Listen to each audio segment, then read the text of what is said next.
Welcome to Big Bang. This is Satish. చంద్రబాబుతో ఎన్నికల వ్యూహకర్త ప్రశాంత్ కిషోర్ భేటీ కావడం కలకలం రేపుతోంది. వచ్చే ఎన్నికల్లో టీడీపీ జనసేనకు ప్రశాంత్ కిషోర్ వ్యూహకర్తగా పనిచేయనున్నారు. పీకేతో చంద్రబాబు భేటీపై వైసీపీ విమర్శలు గుప్పించింది. గతంలో పీకేను డెకాయిట్ అన్న వాళ్లే ఇప్పుడు పిలిపించుకున్నారని వైసీపీ నేతలు ఎద్దేవా చేస్తున్నారు. ఎంతమంది పీకేలు వచ్చినా టీడీపీ గెలవదని వైసీపీ నేతలు అంటున్నారు. ప్రశాంత్ కిషోర్ టీడీపీ తలరాతను మారుస్తారా? టీడీపీ జనసేనను పవర్లోకి తెస్తారా? ప్రస్తుతం ఇదే అంశం ఏపీలో హాట్ టాపిక్గా మారుతోంది.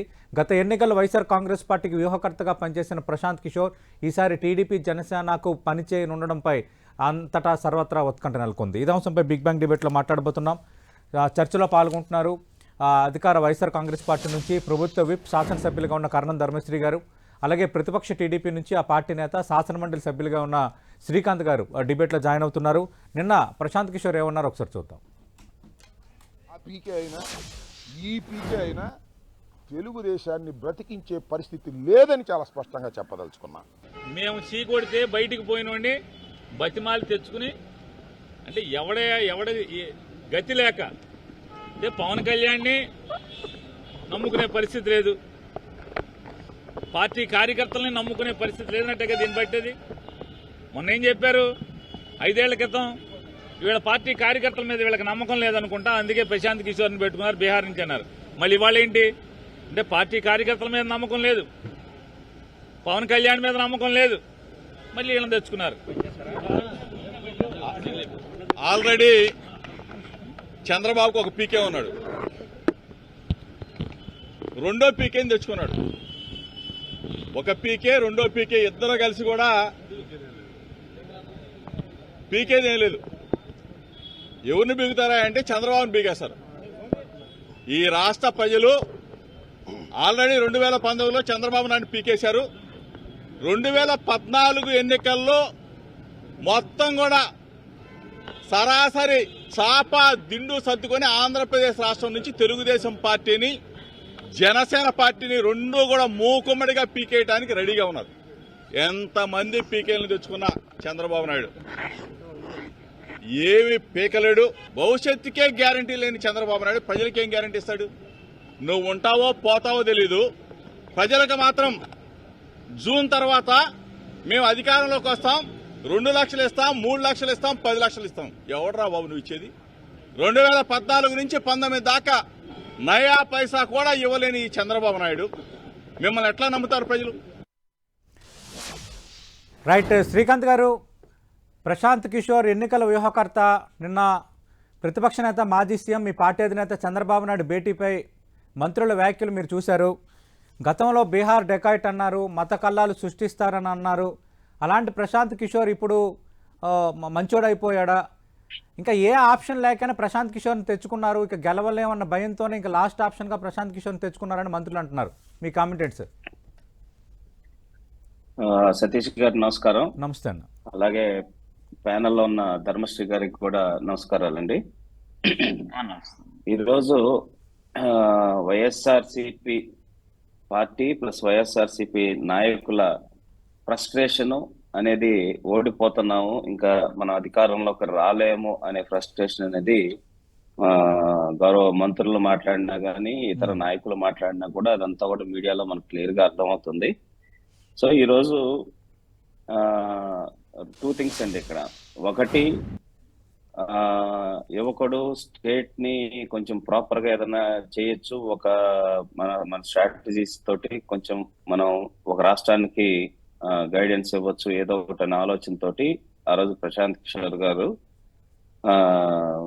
వైఎస్ఆర్సిపి అధినేత జగన్మోహన్ రెడ్డి గారికి అసోసియేట్ అవటం, వర్క్ చేయటం, తర్వాత అధికారంలో కూడా సలహాలు సూచనలు ఇచ్చేదానికి వాళ్ళు ఒక టీంని పెట్టి అంత చేయటం కూడా జరిగింది, మనం చూసాం. జనరల్ గా ఓవరాల్ గా ప్రశాంత్ కిషోర్ గారి స్ట్రాటజీ చూస్తే మీరు గెలుపుకి అవకాశాలు ఒక అసెస్మెంట్ చేసుకొని ఆ స్టేట్ లో వాళ్ళ అసెస్మెంట్ ప్రకారం పాజిబిలిటీస్ ఎక్కువ, మెజారిటీగా విన్నింగ్ కి పాజిబిలిటీస్ ఆ కాన్సెప్ట్ ఉన్న పార్టీలతోనే ఆయన అసోసియేట్ అవ్వటం జరిగింది. మీరు చూసింటారు. దాన్ని ఇంకా పూర్తి స్థాయిలో మీరు స్టాలిన్ గారితో చూసినా, మమతా గారితో చూసినా, ఇట్లా ప్రతి చోట ఆ అసెస్మెంట్ చేసుకొని తర్వాత రంగంలో దిగేటటువంటి ఇంకా మనం ఎఫెక్టివ్ గా ఎలా చేయొచ్చు అనే దాని మీద ఒక అసెస్మెంట్ చేసుకుని ముందుకెళ్లేటటువంటి పరిస్థితి ప్రశాంత్ కిషోర్ గారు చేసుకుంటూ వచ్చారు. అయితే ఈ రోజు జగన్మోహన్ రెడ్డి గారు గెలిచిన తర్వాత ముఖ్యమంత్రి అవ్వటానికి ఆల్రెడీ పబ్లిక్ లో కొంత చేంజ్ మార్పు ఉంది. దాన్ని ఇంకాస్త ట్రిగ్గర్ చేసి ప్రాపర్ గా క్యాండిడేట్ సెలక్షన్ దగ్గర నుంచి ప్రతి ఒక్క అంశాల్లో ఇన్వాల్వ్ అయ్యి చేసి ప్రశాంత్ కిషోర్ గారు జగన్మోహన్ రెడ్డి గారిని ముఖ్యమంత్రి చేసే దాంట్లో ఆయన సహాయ సహకారాలు అందించారు. పరిపాలనలో కూడా ఒక కొత్త ప్యాటర్న్ తీసుకొచ్చి చేయాలని ప్రయత్నం చేస్తే జగన్మోహన్ రెడ్డి గారు ఎక్కడ గెలిచిన తర్వాత ముఖ్యమంత్రి అయ్యాను, ఇంకా ఇది నా వల్లే, నా ఫేస్ వాల్యూ వల్లే, నన్ను నమ్మే ప్రజలు 151 మందిని గెలిపించారు అనే ఉద్దేశంతో ఆయన ఏ రోజు కూడా ఒక డెమోక్రటిక్ ప్రజాస్వామ్యబద్ధంగా పరిపాలన ఎక్కడ చేసుకుంటూ రాల. డే 1 నుంచి అరెస్టులు, కేసులు, దుర్మార్గాలు, అన్యాయంగా ఒక గ్రామ స్థాయి లెవెల్ నుంచి టీడీపీ కార్యకర్తలను కానీ లేకపోతే ఎవరైనా న్యూట్రల్ ఓటర్స్ అందరూ ఎవరైతే ఏదైనా ఇష్యూ ఉంటే సోషల్ మీడియాలో పోస్ట్ చేసినా కానీ, ఇది మాకు సమస్య ఉంది, ఇది ప్రభుత్వం తీర్చట్లేదు అని చెప్పినా కానీ వాళ్ళని కూడా అరెస్టులు చేసి, అంటే అంతకుముందు ఎప్పుడు రాష్ట్రంలో ఎటువంటి కల్చర్ లేదు. మీరందరూ కూడా మీడియాలో చూసుంటారు. ఎక్కడైనా మనం అంతకుముందు బిఫోర్ 2019 ఈ టైప్ కల్చర్ అనేది ఎక్కడ ఆంధ్రప్రదేశ్ లో లేదు. నాకు తెలిసి ఇతర రాష్ట్రాల్లో కూడా ఇంత అరాచకంగా ప్రతిపక్షాన్ని కావచ్చు లేకపోతే ఎవరైనా గొంతు ఎత్తితే ఆ గొంతు తొక్కటంలో కూడా ఎటువంటి బిహేవియర్ ఎక్కడ లేదు. సో ఇవన్నీ చేసుకుంటా వెళ్తుంటే ఒక్కొక్క రోజుకి డ్యామేజ్ అనేది పార్టీ మనం చెప్పినట్లు మన సలహాలు సూచనల మీద వెళ్ళట్లేదు. ప్లస్ అవినీతి, విపరీతమైన అవినీతి, అది ఇసుక కావచ్చు, మద్యం కావచ్చు, రకరకాల ఇంకా అప్పులు తెచ్చి రాష్ట్రాన్ని నడిపే పరిస్థితే గాని ఒక్కటి కూడా డెవలప్మెంట్ ఓరియంటెడ్ గా మనం ఈ ప్రభుత్వం చేయట్లేదు, మన సలహాలు సూచనలు తీసుకోవట్లేదు. ఆఖరికి చంద్రబాబు నాయుడు గారి అరెస్ట్ లో కూడా ప్రశాంత్ కిషోర్ గారు అరెస్ట్ చేస్తే పార్టీ డ్యామేజ్ అవుతుంది, ఇంకా మనం ఇబ్బంది పడతామని చెప్పనేసి, మీ పార్టీ ఇబ్బంది పడుతుందని చెప్పనేసి సలహా ఇచ్చినా కూడా దాన్ని కూడా పట్టించుకోలేదని సమాచారం. సో దాని వల్ల ఇక ఇది మనం ఎంత చెప్పినా కూడా జగన్మోహన్ రెడ్డి గారు వినట్లేదు. సో అనవసరంగా ఇటువంటి రాష్ట్రానికి, అంటే ఆయన కూడా తాను చేసిన ఒక తప్పుని తెలుసుకున్నట్టు అనిపిస్తుంది నాకైతే. ఖచ్చితంగా ఈ రాష్ట్రం, ఇంత ఆంధ్రప్రదేశ్ రాష్ట్రం ఆల్రెడీ నేషనల్ మీడియాతో కూడా మాట్లాడేటప్పుడు ఈ విధంగా కంప్లీట్ గా ఓన్లీ ఫ్రీ బీసే ఇచ్చుకుంటూ, అంటే సంక్షేమ పథకాలు ఇచ్చుకుంటూ డెవలప్మెంట్ ఓరియంటెడ్ లేకపోతే ఆంధ్రప్రదేశ్ లాగా తయారవుతుంది రాష్ట్రాల పరిస్థితి అని ఆయన ఒక మాట్లాడటం కూడా జరిగింది మీడియాలో, మీరు గమనిస్తే. సో ఇవన్నీ ఆలోచించుకొని ఖచ్చితంగా మళ్ళీ ఈ స్టేట్ డెవలప్మెంట్ యాక్టివిటీ ఒకటి ప్లస్ గెలుపు అవకాశం ఉన్న పార్టీ, 100% గెలిచేటటువంటి కాంబినేషన్ ఉన్న party Telugu Desam party plus Janasena ఇది. కాబట్టి మనం సపోర్ట్ చేసి మళ్ళీ ఈ స్టేట్ ని ఒక మంచి గవర్నమెంట్ ఇస్తే, మంచి గవర్నెన్స్ ద్వారా బాగు చేసేదానికి అవకాశం ఉంటుంది అని చెప్పనేసి వచ్చుంటారు అనేది మా అభిప్రాయం, మాకున్న సమాచారం. అలాగే అందరూ నారా లోకేష్ గారిని చాలా అండర్ ఎస్టిమేట్ చేశారు చాలా మంది వైఎస్ఆర్సీపీ నాయకులు అందరూ. కాసేపు ఆయన ఏదన్నా చిన్న తెలుగు తప్పులు మాట్లాడితే వాటిని పట్టుకొని ట్రోల్ చేసి, ఫైనల్ గా వాళ్ళు ట్రోల్ చేసి కూడా మాకు మంచిగా చేశారు. ఎందుకంటే ఆయన ఇంకా కసిగా తీసుకొని ఈరోజు యువగళం పాదయాత్రలో ఒక తిరుగులేని నాయకుడిగా, భవిష్యత్తు నాయకుడిగా, అది తెలుగుదేశం పార్టీకి కావచ్చు రాష్ట్రానికి కావచ్చు ఒక మంచి యువ నాయకుడిగా ఆయన ఎస్టాబ్లిష్ అయ్యారు. సో ఆయన కూడా ఢిల్లీలో ఉంటే కూడా చాలా మంది ఢిల్లీలో ఉన్నాడు, పాదయాత్ర ఆపేశాడు, రకరకాలుగా మాట్లాడారు. ఆయన ఢిల్లీలో ఉండి చంద్రబాబు నాయుడు గారి లీగల్ ఇష్యూస్ చూడటంతో పాటు ఆయన వ్యూహాలు ఏంటనేది ఈ రోజు ఆయన ఎక్కడ 1% కూడా ఖాళీగా లేడు, 1% కూడా లేడు అనే పాయింట్ ఆఫ్ వ్యూలో చేసుకుంటా వచ్చారు లోకేష్ గారు. సో కాబట్టి ఈ రోజు 100% తెలుగుదేశం జనసేన కాంబినేషన్ అనేది గెలిచే అవకాశాలు 100% నమ్మారు. కాబట్టి ధర్మశ్రీ గారు, టీడీపీ జనసేన ఖచ్చితంగా గెలవబోతున్నాయని నమ్మారు కాబట్టి, వాతావరణం అలా ఉంది కాబట్టి ప్రశాంత్ కిషోర్ మరింత సలహాలు ఇవ్వడానికి, మరింత సహాయపడడానికి వచ్చారు. గతంలో వైఎస్ జగన్మోహన్ రెడ్డికి వైఎస్ఆర్ కాంగ్రెస్ పార్టీకి పనిచేసి తప్పు చేశారని ఆయన ఇప్పుడు అర్థం చేసుకున్నారు అంటున్నారు శ్రీకాంత్ గారు. ఇప్పుడు ఛానల్లో ఉన్నటువంటి 10 టీవీ ప్రేక్షకులకు పెద్దలకు అందరికీ నమస్కారం అండి. నమస్తే. ఒక మాట చెప్తున్నాను సతీష్. ఉమ్, ఇక్కడ ఆ రోజు ఈ పీకే ప్రశాంత్ కిషోర్ ఉమ్, గురించి ఏ విధంగా చంద్రబాబు నాయుడు గాని మీకు విజువల్స్ కూడా పంపిస్తాను చూడండి. ఉమ్, బీహార్ డెకాయిట్ బీకే ఉమ్, అనే బీడీ అని పెట్టి ఉమ్, పీకే కాదు ఆయన బీడీ అని ఒకడు, కాదు ఆయన కేడీ అని ఒకడు, ఉమ్, ఆయన రౌడీ అని ఒకరు, రకరకాలుగా చంద్రబాబు నాయుడు నోటితో స్వయంగా మాట్లాడినటువంటి మాటలు. ఉమ్, ఆ రోజు గరుడ పురాణం సినిమా హీరో శివాజీ ఉమ్, గరుడ పురాణం వ్యూహకర్త కూడా ఉమ్, పీకేనే. ఉమ్, వైఎస్ వివేకానంద రెడ్డిని హత్య చేయించింది. ఆ హత్యలో భాగంగా రాజకీయ లబ్ధి కోసం సలహా ఇచ్చి వ్యూహం చేసి ఆయన మర్డర్ చేసింది కూడా ఈయన ఆర్డర్ తోటే ఉమ్, అని స్వయాన ఇదే Lokesh floor of the house లో శాసన మండలిలో కూడా మాట్లాడినటువంటి సంగతి. ఉమ్, ఇక్కడ క్లియర్ గా బయట చంద్రబాబు నాయుడు కూడా మాట్లాడినటువంటి మాటలు. ఒక వ్యూహకర్త ఎవరినో పీకేని ప్రశాంత్ కిషోర్ తీసుకొచ్చి వైఎస్ఆర్సీపీ అమాంతంగా అధికారంలోకి వచ్చేస్తుందట అని చెప్పి ఉమ్, వివేకానంద హత్య గురించి కానీ లేదు వైజాగ్ కోడికెత్తి గురించి కానీ ఇవన్నీ కూడా ఈ పీకే ఇచ్చాడు. అంచేత పీకే అనేటువంటి వాడు చాలా వరస్ట్. ఆ పీకే అనేటువంటి వాడు వ్యూహకర్త కాదు. ఇదేంటంటే వీళ్ళకి ఏంటంటే రౌడీ మోకతో రౌడీ ఆలోచనతో పెడుతున్నటువంటి బీడీ అంటే బీహార్ డెకాయిట్ అన్నమాట. బీడీ అంచేత నథింగ్ బట్ కేడీ అని చెప్పినటువంటి చంద్రబాబు అంటే ఆ రోజు ప్రశాంత్ కిషోర్ ఆయన స్ట్రాటజిస్ట్, పొలిటికల్ స్ట్రాటజిస్ట్ అని చాలా మంది దేశంలో చాలా రాష్ట్రాలకు ఇచ్చాడని సంగతి తెలిసి ఒక్కొక్కరితో ఒక్కొక్క సలహా తీసుకుంటే ఆ రోజు వరస్ట్, ఈ రోజు బెస్ట్. ఏంటంటే అది ఆ రోజు వరస్ట్ అయినా ఈ రోజు ఈయనకి ఎలా బెస్ట్ అయిపోయాడు? పైపెట్టు లోకేష్ స్వయంగా గన్నవరం ఎయిర్పోర్ట్కి వెళ్ళి రిసీవ్ చేసుకొని తీసుకొస్తే వీళ్ళు ఎంత గుండెల్లో రైళ్లు పరిగెడుతున్నాయి తెలుగుదేశానికైనా చేతలం అవుతుంది.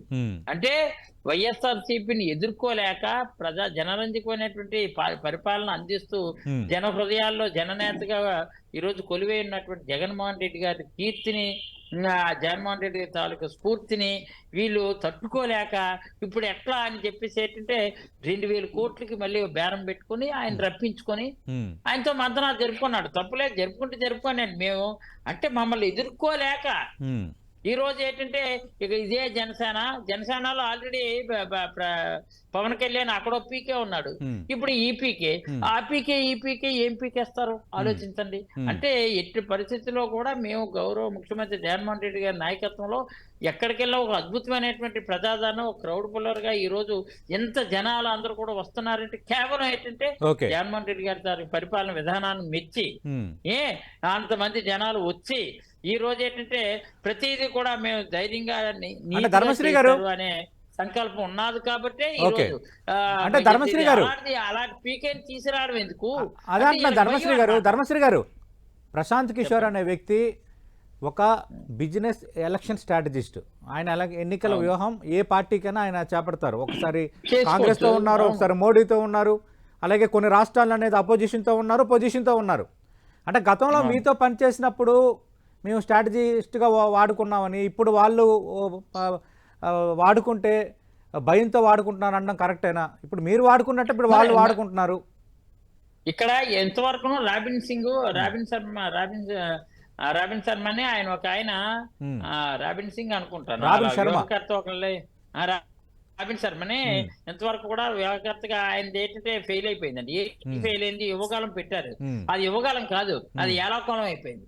ఏలాకోలం అయోమయం సర్వీస్ అంటారు మా ఉత్తరాంధ్రలో. జనరల్ గా ఏదైనా ఒకటి ఇది చేస్తే ఒక నిర్దిష్టమైనటువంటి విధానం లేకపోతే అది ఏలాకోలం అయోమయం సర్వీస్ అంటారు. అలాగే యువకాలం ఏలాకోలం అయింది, ఏలాకోలం అయిపోయింది. ఏదో ఇప్పుడు అన్నారు కదా ఎమ్మెల్సీ శ్రీకాంత్, ఇప్పుడు టీడీపీ ఎమ్మెల్సీ శ్రీకాంత్ ఏం చెప్పారు?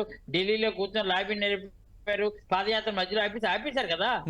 3 నెలలు ఆపేశారు, 3 నెలలు లీవ్ తీసుకొని 3 రోజులు కాదు. చంద్రబాబు నాయుడు అరెస్టు సమయంలో, ఆయన జైల్లో ఉన్న సమయంలో నారా లోకేష్ ఎక్కువ రోజులు ఢిల్లీలో ఉండిపోయారు. ఇక్కడ కేసులకు భయపడి రావట్లేదని మీరు ఆరోపణ చేశారు. కానీ ఆయన ఢిల్లీలో ఉండి నడిపింది ఈ రాజకీయం. ఢిల్లీలో ఉండి ఆయన ఈ వ్యూహాలు రచించారు. ప్రశాంత్ కిషోర్తో 3 సార్లు సమాలోచనలు జరిపారు. ఆయన తక్కువ అంచనా వేసింది వైసీపీ అంటున్న శ్రీకాంత్ గారు.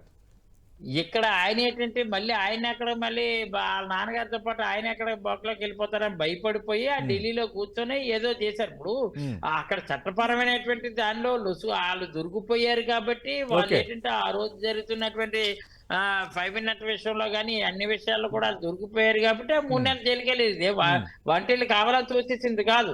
కానీ ఆయన ఏంటంటే అక్కడికి వెళ్ళి ఆయన ఎక్కడ అరెస్ట్ చేసేస్తారని భయపడిపోయి వెళ్ళారు. పోనీ అయిపోయింది. కానీ 3 నెలలు ఆగిపోయిన తర్వాత 1 రోజు 2 రోజులు 3 రోజులు సలహాలండి. 10 రోజులండి మాక్సిమం. 10 మంది లాయర్లు వెళ్ళడానికి రోజుకు ఒక లాయర్ చూసినా 10 రోజులు అండి, 15 రోజులు. 3 నెలల ఆ నాన్న జైలు నుంచి వచ్చే వరకు ఈయన బయట రాలేదు ఢిల్లీ నుంచి. వచ్చిన తర్వాత 3 నెలలు లీవ్ పెట్టుకుని ఇప్పుడైతే 3 రోజులు చేస్తే పోనీ ఇదేమని చెప్పారు, కుప్పం నుంచి కుర్పం వరకు కూడా పాదయాత్ర చేస్తున్నారు. చేశారా? ఇక్కడ వైజాగ్ బార్డర్ దాటి అంటే అక్కడ ఆపేశారు. ఉత్తరాంధ్ర అంతా వెనుకబడతానవా? ఉత్తరాంధ్ర వెనుకబడతానని ఎందుకు మీరు ఏంటంటే అది చూపించాలి కదా. ఇక్కడ మాలో ఉన్నటువంటి నిజంగా పాదయాత్ర అంటే పాదయాత్ర ఏంటంటే ఎన్ని అనుకున్నా ప్రజా సంకల్ప పాదయాత్ర కానీ ప్రజా ప్రస్థానం పాదయాత్ర కానీ రాజశేఖర రెడ్డికి జగన్మోహన్ రెడ్డికి చెల్లింది, వీళ్ళకి లేదు. వీళ్ళు ఏంటంటే రాజకీయ లబ్ధి కోసం యువకాలం పెట్టారు. యువకాలం ఏమైంది? యువకాలం ధర్మశ్రీ గారు గతంలో ప్రశాంత్ కిషోర్ ని బీహార్ డెకాయిట్ అన్నారు. తర్వాత ఈ కోడికత్తి కేసు కానీ ఇవన్నీ కూడా టీడీపీ ఆరోపిస్తుందని మీరు అంటున్నారు. సరే, మీరు అన్నట్టుగా గతంలో ఆరోపణలు చేసిన టీడీపీ మళ్ళీ ప్రశాంత్ కిషోర్ ని దగ్గర చేసుకుంటుందని అనుకుందాం. మరి ప్రశాంత్ కిషోర్ కూడా టీడీపీకి దగ్గర అయ్యారు కదా, అంటే ఇప్పుడు ప్రశాంత్ కిషోర్ కూడా తప్పుపడతారా? కాదండి, ఆయన బిజినెస్, ఇప్పుడు ఆయన బిజినెస్ పొలిటికల్ గా ఆయన వ్యూహకర్త, ఆయన సలహాలు ఏవి తీసుకుని ఆయన బిజినెస్ మీరు ఇందాక ఒక మంచి మాట చెప్పారు. ఎందుకంటే బిజినెస్ పొలిటికల్ స్ట్రాటజిస్ట్ అని. ఆయన ఏంటంటే ఎవరు రమ్మంటే ఆయనకు వెళ్ళొచ్చు.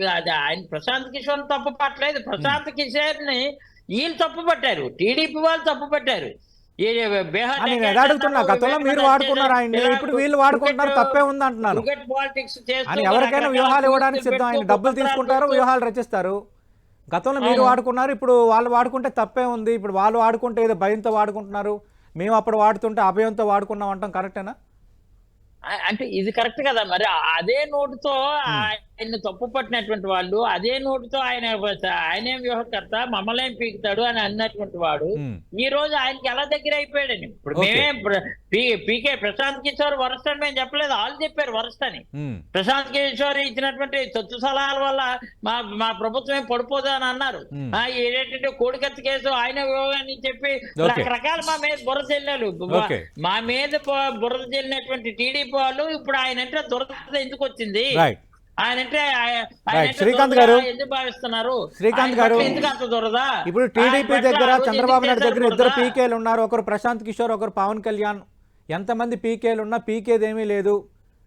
ఇక ఆ భయంతోనే తెచ్చుకున్నారు. ఇంకా అన్ని ఆప్షన్స్ క్లోజ్ అయిపోయాయి. ఇవి వైసీపీ నేతల విమర్శలు, ఆరోపణలు. సార్ సతీష్ గారు, ఒకటి రాజకీయాల్లో ప్రతి పొలిటికల్ పార్టీకి ఒక స్ట్రాటజీ ఉంటుంది, ఒక వ్యూహం ఉంటుంది. దానికోసం రకరకాలుగా ఫ్రంట్ ఎండ్ కనపడేటటువంటి వ్యక్తులు కొంతమంది ఉంటారు. ఫ్రంట్ ఎండ్ కనపడకుండా ఆ పార్టీకి బ్యాక్ ఎండ్ సపోర్ట్ చేసి సలహాలు సూచనలు ఇచ్చేటటువంటి వ్యక్తులు చాలా మంది ఉంటారు. దాంట్లో భాగంగా ఈరోజు తెలుగుదేశం పార్టీకి ఒక బలమైన సీనియర్ నాయకత్వం, పొలిట్ బ్యూరో కానీ వీళ్ళందరూ ఇచ్చే సలహాలతో పాటు ఇప్పుడు మారిన రాజకీయ పరిణామాల నేపథ్యంలో బయట నుంచి కూడా కొంతమంది సలహాలు సూచనలు తీసుకోవడం కోసం కొంతమంది వ్యక్తులు, దాంట్లో భాగంగా రాబిన్ శర్మ గారు అయితేనేమి, లేకపోతే ప్రశాంత్ కిషోర్ గారు ఇప్పుడు కానీ వీళ్ళందరూ కూడా ఒక సపోర్టింగ్ గైడెన్స్ కోసం తెలుగుదేశం పార్టీ తీసుకోవటం జరుగుతోంది. ఇప్పుడు నేను ఇప్పుడు ప్రశాంత్ కిషోర్ గారిని ఇష్టానికి తిరుగుతున్నారు కదా ఈ వైఎస్ఆర్సీపీ వాళ్ళు. మాకు ఆయనే ఇంతవరకు ప్రశాంత్ కిషోర్ గారి వల్ల మాకు నష్టమే జరిగింది, కానీ ఇంతవరకు మాకేం లాభం జరగల. కానీ ప్రశాంత్ కిషోర్ గారి వల్ల ఎంతో లబ్ధి పొందింది. ఆయన చేసిన గైడెన్స్, సపోర్ట్ వల్ల వైఎస్ఆర్సీపీ పార్టీ అధికారంలోకి వచ్చారు 150 సీట్లతోటి. మీటింగ్ మీరు గుర్తు చేస్తే గతంలో వీడియోస్ చూడాలి. ప్రశాంత్ కిషోర్ అందరి టీం దగ్గరికి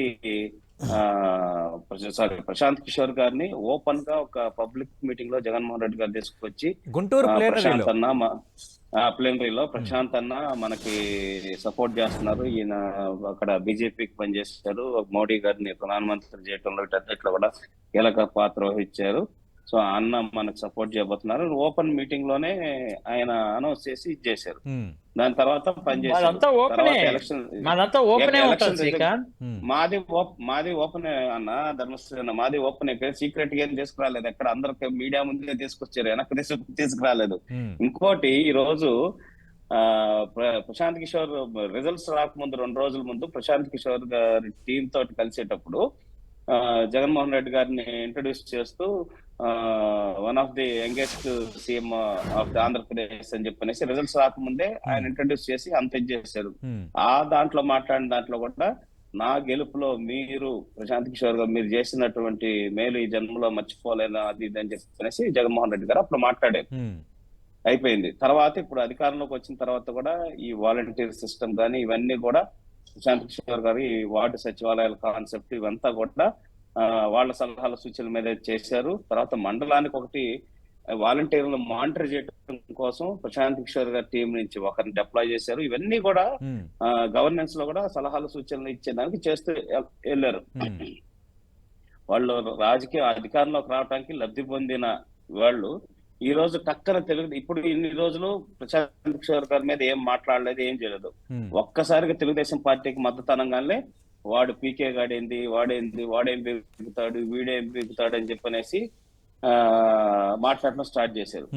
లబ్ధి పొంది అతని ద్వారా ఎంతో కొంత బెనిఫిట్ అయ్యి అధికారంలోకి వచ్చిన తర్వాత ఒక్కసారి ఇప్పుడు దాకా మంచోడు వాళ్ళకు కూడా తెలుగుదేశం పార్టీకి సపోర్ట్ చేస్తున్నాడు అనగానే, చంద్రబాబు నాయుడు గారిని కలిశాడు అనగానే ఇంకా అతన్ని దుమ్మెత్తిపోయటం స్టార్ట్ చేశారు.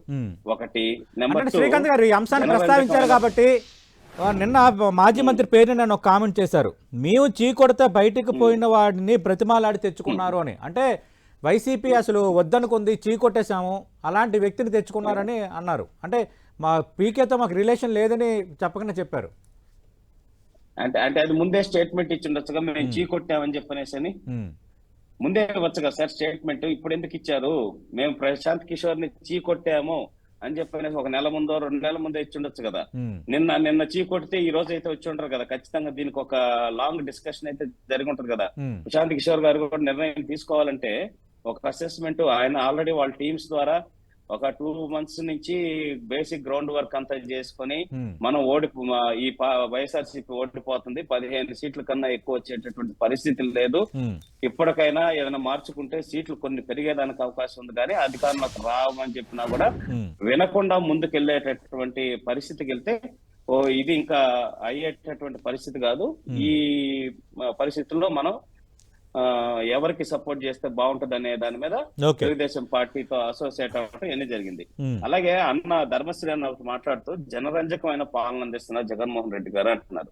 నేను ధర్మశ్రీ అన్న ఒక మాట అడుగుతున్నాను మిమ్మల్ని, జనరంజకమైన పాలన అందిస్తే మీరు జగన్మోహన్ రెడ్డి గారు అద్భుతంగా ప్రజల్లో ఆయనకు పట్ల అభిమానాలు, ప్రేమ, లేకపోతే విపరీతమైన ఏమంటారు ఇమేజ్ కనుకుంటే ఈ రోజు ఎమ్మెల్యేలు మార్చాల్సిన అవసరం ఏంటి? మీరు అన్ని సంక్షేమ పథకాలు ఇస్తున్నారు, అభివృద్ధి కార్యక్రమాలు చేస్తున్నారు, మేము ఇళ్ళు ఇచ్చాం, లేకపోతే బటన్ నొక్కుతున్నాం, డబ్బులు పడుతున్నాయి, పేద ప్రజలు మొత్తం మా వైపు ఉన్నారు అన్నారు. ఫైన్, ఎమ్మెల్యే క్యాండిడేట్ అట్లాగే ఉంచండి. ఎమ్మెల్యే క్యాండిడేట్ అట్లాగే వచ్చి జగన్మోహన్ రెడ్డి గారి ఎమ్మెల్యేని చూడకపోయినా జగన్మోహన్ రెడ్డి చూసేస్తారు. జగన్మోహన్ రెడ్డి గారి ఇచ్చిన సంక్షేమ పథకాలు ఇప్పుడు ధర్మశ్రీ గారు ఎప్పుడు ఎన్నికలు జరిగినా మాదే విజయం అంటున్నారు, కానీ ఎందుకు అభ్యర్థులు మారుస్తున్నారు? అంత అసంతృప్తి ప్రభుత్వంపై లేనప్పుడు ఎందుకు ఈ మార్పులు చేర్పులను అడుగుతున్నారు? ప్రశాంత్ కిషోర్ రెండు కీలకమైంది. ప్రశాంత్ కిషోర్ కి సంబంధించి నిన్న మాజీ మంత్రి పేర్ని నాని మీ పార్టీ నేత చేసిన కామెంటు, మేము చీకొడితే బయటికి వెళ్ళిన వాడిని బతిమాలాడి తెచ్చుకున్నారు అని అన్నారు. అంటే ప్రశాంత్ కిషోర్తో రిలేషన్ వైసీపీకి లేదా? ఇప్పుడు పనిచేస్తున్న రిషి టీం కానీ ఇవన్నీ కూడా ఐపాక్ సంబంధించినవా? ఐపాక్ కి ప్రశాంత్ కిషోర్ కి సంబంధం లేదా? రియల్ గా ఒక మాట చెప్తాను.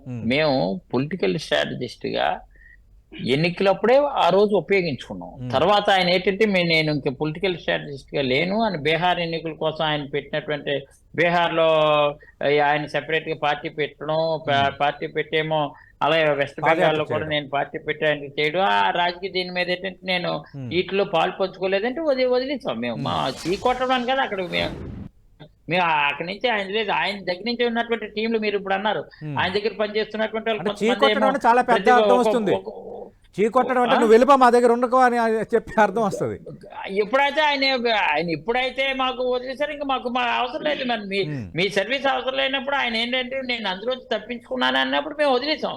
అవి వదిలేసా అన్నప్పుడు మాకు అక్కర్లేదన్న కదా అర్థం, వదిలేసాం. కానీ ఈ రోజు ఆయనకి ఏంటంటే మళ్ళీ రాజకీయంగా ఆయన ఫెయిల్ అయిపోయాడు, పొలిటికల్ పార్టీ పెట్టి ఫెయిల్ అయిపోయాడు, సక్సెస్ అవ్వలేకపోయాడు, మళ్ళీ మీరు పొలిటికల్ స్ట్రాటజిస్ట్ గా రావచ్చు. కానీ ఆ రోజు చీ అన్నటువంటి చంద్రబాబు ఈ రోజు దా దా దా అనే పరిస్థితి ఎందుకు వచ్చింది? నెంబర్ 1. ఇప్పుడు మేము ఎందుకు అన్నామంటే ఈ పీకే గానీ అది లేదంటే పవన్ కళ్యాణ్ గానీ ఆ పీకే గానీ ఈ పీకే గానీ ఇద్దరు కూడా ఏం పీకుతారని ఎందుకు అంటున్నామంటే ఇప్పుడు ఆల్రెడీ టీడీపీ చచ్చిపోయిందండి, కోమాలో ఉంది, ఇంకా వెంటిలేటర్ మీద ఉంది. వెంటిలేటర్ మీద ఉన్నటువంటి వాడిని పైకే రన్ చేయమంటే ఏం చేస్తాడు? అంచేత ఇప్పుడు ఇలాంటి పీకేలు ఎంతమంది గెలిచినా మమ్మల్ని ఏం పీకలేరు అంటున్నాం. ఎందుకంటే ఆల్రెడీ అవి ఐసీలో ఉన్నది. ఐసీలో వెంటిలేటర్ మీద ఉన్నటువంటి టీడీపీ ఇంకేముంది, ఇప్పటికే సగం లోకేష్ పుణ్యం అని చెప్పి సగం కుళ్ళిపోయింది. ఇంక మిగిలింది ఏంటంటే వీళ్ళు అంతా గడిచిపోయిన తర్వాత ఇప్పుడు ఏమో 10K రన్ చేయి, 10K రన్ లో నెంబర్ 1 అవ్వంటే ఏంటవుతుంది? ఇక్కడ ఇంట్రెస్టింగ్ ఫ్యాక్టర్ ఏంటంటే ప్రశాంత్ కిషోర్ కూడా ఐపాక్ నుంచి పూర్తిస్థాయిలో డిటాచ్ అవ్వలేదు. అదే ఐపాక్ సంబంధించిన 6-7 బృందాలు దేశంలో చాలామందికి పనిచేస్తున్నాయి. ఇక్కడ ఏపీలో ఆయనకు శిష్యుడిగా ఉన్న రిషి మీకు ఐపాక్ నుంచే మీకు ఆయన స్ట్రాటజిస్ట్గా ఉంటే, ఆయన మరో శిష్యుడు షో టైమ్స్ కన్సల్టెన్సీగా ఉన్న రాబిన్ శర్మ టీము తెలుగుదేశం పార్టీకి చేస్తుంది. ఇప్పుడు ఆయన టీడీపీతో అటాచ్ అయ్యారు ప్రశాంత్ కిషోర్. అంటే అటు ఐపాక్ ఇటు ఐపాక్ ఉంది ఇప్పుడు. ఇక్కడ ఒకటండి, రాబిన్ శర్మ ఫెయిల్ అయిపోయాడు. రాబిన్ శర్మను ఉపయోగించుకొని వాడుకొని ఇంక రాబిన్ శర్మ వాళ్ళు ఏంటంటే మనం యువకాలం ఎంతో ఫోకస్ అవుతుంది అనుకుంటే ఫోకస్ అవ్వలేదు కాదు కదా, ఉన్నటువంటిది ఉన్న ఇమేజ్ డ్యామేజ్ అయింది. అంచేత మనకి మేనేజ్ చేయాలనుకుంటే ఈ రాబిన్ శర్మ కన్నా పీకేనే మనం పెట్టుకుంటే మనం లేదు బాగా ఎదుటోళ్ళు పీకేస్తారు అనుకుంటే ఏం పీకేస్తారు? నేను అందుకే అన్నాను, కోమాలో ఉన్నటువంటి టీడీపీకి ఎంత ఆక్సిజన్ కొట్టినా సరే మళ్ళీ అది 5K రన్ కాదు కదా, 10K రన్ కాదు కదా, 8 రన్ కూడా చేయలేనటువంటి పరిస్థితి. అందుకని ఏంటంటే కేవలం జగన్మోహన్ రెడ్డి గారిని ఎదుర్కోలేక, జగన్మోహన్ రెడ్డి గారు వైఎస్ఆర్ కాంగ్రెస్ పార్టీ ఎప్పుడు ఎన్నికలు జరిగినా వైనాట్ 175 అంటున్నారు, ఎందుకు అభ్యర్థులను మారుస్తున్నారు, ఎమ్మెల్యేలు మారుస్తున్నారు అని అడుగుతున్నారు. అదే ఊహం కాదు, అధికార దాహం కొద్ది ఏంటంటే ఎక్కడ లేనటువంటి ఇంకా మిగిలినటువంటి ఆయా సామాజిక వర్గానికి సంబంధించినటువంటి వాళ్ళందరి చేత కూడా కొంచెం అమౌంట్ పెంచి తన మూవ్మెంట్ తెప్పిద్దాని అనుకుంటే కామెంట్ కి పరిమితం అవుతారు తప్ప ఎటువంటి అమౌంట్ ప్రజల దగ్గర నుంచి రాదు అని మాత్రం మీకు చెప్పగలను. నెంబర్ 1. నెంబర్ 2 ఏంటంటే ఇందాక శ్రీకాంత్ చెప్పాడు ఆ క్యాండిడేట్లు ఎందుకు మారుస్తున్నారంటే, మరి ఇక్కడ ఉన్నటువంటి కుప్పంలో ఓడిపోయినట్టు చంద్రబాబు ఏమో కుప్పం అన్నాను, చంద్రగిరిలో ఓడిపోయినటువంటి చంద్రబాబు కుప్పంలోకి ఎందుకు వెళ్ళిపోయాడు? ఎందుకు వెళ్ళిపోయాడు?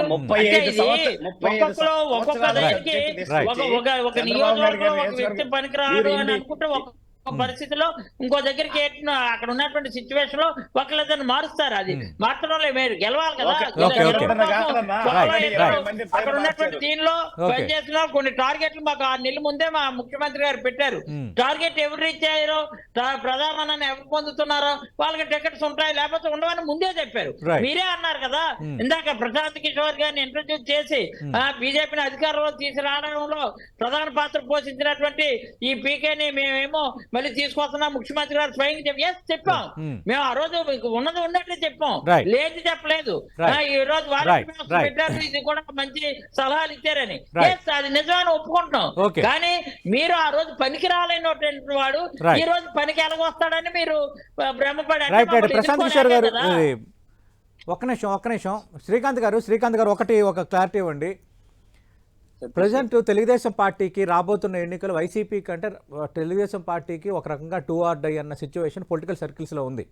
ఖచ్చితంగా ఈసారి తెలుగుదేశం పార్టీ గెలిస్తేనే నిలుస్తుందన్న ఒక చర్చ విపులంగా ఉంది. మీరు కూడా అదే ఖచ్చితం మొత్తం నేతలందరూ పనిచేస్తున్న వాతావరణం. ప్రశాంత్ కిషోర్ టీడీపీ తలరాతను మారుస్తారా అనుకుంటున్నారా? మీ అంచనా ఏంటి బ్రీఫ్గా? సార్ ఒకటి ఫస్ట్ అన్న చెప్పిన పాయింట్స్ కి ఒక్కసారి చిన్న క్లారిఫికేషన్ ఇచ్చేసి, మనకు సమయం లేదు సార్, వెంటిలేటర్ మీద కరెక్ట్గా ఉంది. నా ప్రశ్నకి సమాధానం. ఒకే ఒక్క నిమిషం. Please, వెంటిలేటర్ మీద ఉంది పార్టీ అని చెప్పనేసి అన్నారు. వెంటిలేటర్ మీద ఉందో ఎవరి పార్టీ ఉందో నిజం శ్రీకాంత్, ఎమ్మెల్సీ ఆల్రెడీ వెంటిలేటర్ మీద ఉంది కాబట్టి కాదన్నా. మీరేమో ధర్మశ్రీ అదే గారు ఇక్కడ పవన్ కళ్యాణ్ కోడ్ పెట్టుకున్నారు. అది ధర్మశ్రీ గారు కష్టం. ఒక్క మీరు ఏమనుకున్నారు? కాదన్నా, మేము రాజకీయ వ్యూహాల భాగంగా 100 రకాల వ్యూహాలతో వెళ్తాం. రైట్. అది మా ఇంటర్నల్ థింగ్. ఈ రోజు నేను చెప్పేది వెంటిలేటర్ మీద ఉంటే 108 నియోజకవర్గాల్లో జరిగినటువంటి 3 గ్రాడ్యుయేట్ ఎమ్మెల్సీ ఎన్నికల్లో తెలుగుదేశం పార్టీ అఖండ విజయం సాధించింది. మీరు అధికారంలో ఉంటే ఒక్క విజయమే కూడా ఎందుకు గ్రాడ్యుయేట్ ఎన్నికల్లో ఒక్కటి కూడా సాధించలేకపోయారు? అంటే 108 నియోజకవర్గాల్లో ఆల్రెడీ డిసైడెడ్ ఎమ్మెల్సీ ఎన్నికలతోటే మీ Okay. ఓటమి అనేది ఏ విధంగా ఉంటుంది, ప్రజల మైండ్ సెట్ ఎలా ఉంటుంది అనేది డిసైడ్ చేశారు. Hmm. అలాగే ఇంకొకటి, ఇప్పుడు మీరు అడిగిన మీరు ఆ question మొత్తంలో కి ఉండండి. ఇప్పుడు ప్రశాంత్ ఒక జనసేన వర్గం ఇంకో రైట్ రైట్ రైట్. ధర్మశ్రీ గారు ఒక్క నిమిషం, సమయం అయిపోయింది సార్, ప్లీజ్. శ్రీకాంత్ గారు టీడీపీ తలరాతను ప్రశాంత్ కిషోర్ మారుస్తానని అడిగాను. అదే అండి, ఇప్పుడు తలరాతలు మార్చడాలు ఇంత పెద్ద వాక్యాలు పదాలు అవసరం లేదు. 100% ఏదైనా సరే చంద్రబాబు నాయుడు గారి ఇమేజ్, నారా లోకేష్ గారు తీసుకొచ్చిన పాజిటివ్నెస్, ఇవన్నిటిని పూర్తి స్థాయిలో ఎలక్షనీరింగ్ ఓటు స్థాయికి తీసుకెళ్లే దాంట్లో కొన్ని సలహాలు సూచనలు అనేది తీసుకోవడం కోసం ప్రశాంత్ కిషోర్ గారితో అసోసియేట్ అవ్వటం అనేది జరుగుతుంది. కానీ అసలు మన దగ్గర అది నిజమే. ఆ రోజు పనికి రాలేనటువంటి వాడు ఈ రోజు ఎలా పనికి వస్తాడన్నా? మీకు మీరే అన్నారు, మీ అన్ని మాటలే మిమ్మల్ని అడుగుతున్నా. Right right. 100 రకాలైన సలహాలు సూచనలు అనేది రకరకాల వ్యక్తుల దగ్గర నుంచి, రకరకాల ఏజెన్సీల దగ్గర నుంచి, అది సర్వేస్ కానీ ఇంకా రకరకాలుగా ప్రతి పొలిటికల్ పార్టీ చేస్తుంది. దాంట్లో భాగంగా ఈ రోజు వన్ ఆఫ్ ది సపోర్ట్ కింద ప్రశాంత్ కిషోర్ ధర్మశ్రీ గారు అంతేగాని ఇంకేమి దాంట్లో అంతకు మించి ఇంకేమి లేదు. 100% Telugu Desam party. Thank you Srikanth గారు. మనం చూస్తున్నాం, అటు ఏపీ రాజకీయాల్లో పీకే కలకలం అన్నట్టుగా ప్రశాంత్ కిషోర్ అటు టీడీపీ అధినేత చంద్రబాబుతో భేటీ అవడం హాట్ టాపిక్గా మారిపోయింది. టీడీపీ జనసేనకు ఆయన వ్యూహకర్తగా సలహాదారుగా పనిచేయబోతున్నారనేది పిక్చర్ క్లియర్ కట్గా వచ్చేస్తోంది. అయితే దీనిపైన వైసీపీ ఆరోపణలు చేస్తోంది. మీరు గతంలో వాడుకున్నారు, ఇప్పుడు మేము వ్యూహాల్లో భాగంగా వాడుకుంటే తప్పేంటని టీడీపీ ప్రశ్నిస్తోంది. ఏదేమైనా ప్రశాంత్ కిషోర్ స్ట్రాటజీస్ మరి తెలుగుదేశం పార్టీకి జనసేనకు అధికారం తెస్తాయా? ఇప్పుడు చాలా ఇబ్బందికర పరిస్థితులు ఉన్నప్పుడు ప్రశాంత్ కిషోర్ తీసుకున్నారు. ఖచ్చితంగా వైసీపీతో విజయం. అటు ప్రశాంత్ కిషోర్, ఇటు పవన్ కళ్యాణ్ ఇద్దరు పీకేలు ఉన్నా ఏం పీకలేరంటూ వైసీపీ చేస్తున్న ఆరోపణల నేపథ్యంలో తిరిగి మళ్ళీ వైసీపీకి అవకాశం ఇస్తారా? రానున్న రోజుల్లోనే సమాధానం దొరకబోతుంది. ఇది వాటి బిగ్ బ్యాంగ్ డిబేట్. మరి కాసేపట్లో న్యూస్ అప్డేట్ సంజయ్ అందిస్తారు.